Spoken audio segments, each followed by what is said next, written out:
गम गणपतिये नमः।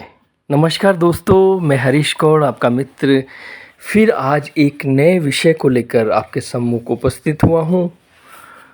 दोस्तों, आप सभी को दिवाली की ढेर सारी शुभकामनाएं।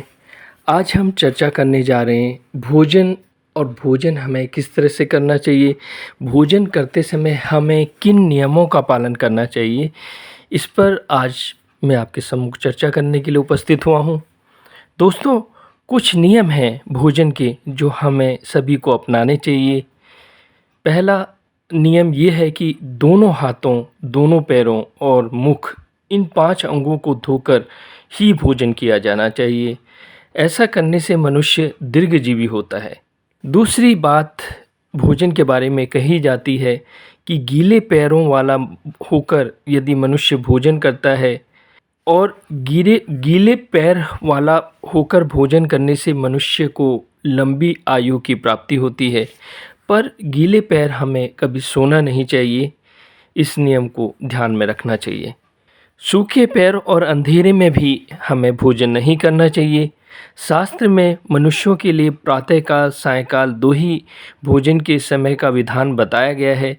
इसके बीच में भोजन करने की कोई विधि शास्त्र नहीं बताते हैं।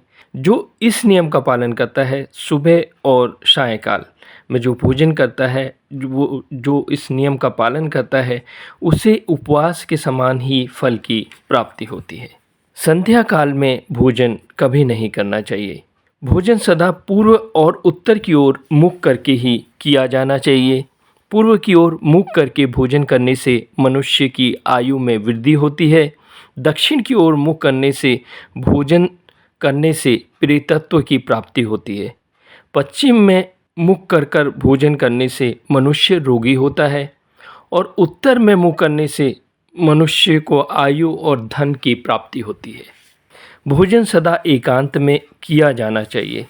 भोजन ना अंधकार में हो, ना आकाश के नीचे हो और ना ही देव मंदिर में होना चाहिए। एक वस्त्र पहनकर सवारी या सैया पर बैठकर बिना जूता उतारे और हंसते हुए और या रोते हुए कभी भोजन नहीं करना चाहिए। सूर्य ग्रहण और चंद्र ग्रहण के समय भोजन करने वाला मनुष्य जितने अन्न के दाने खाता है, उतने वर्षों तक अरुण तूद नरक में निवास करता है। फिर वह उदर रोग से पीड़ित रहता है। फिर गुल्म रोग, कान और दंतहीन हो जाता है। झूठा अन्न किसी को ना दें और ना ही स्वयं खाएं। दूसरे का अथवा अपना किसी का भी झूठा अन्न हमें नहीं खाना चाहिए। बीच में ना खाएं, बहुत अधिक ना खाएं।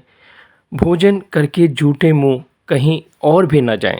अत्यंत थका हुआ मनुष्य यदि विश्राम कर ले तभी भोजन करे।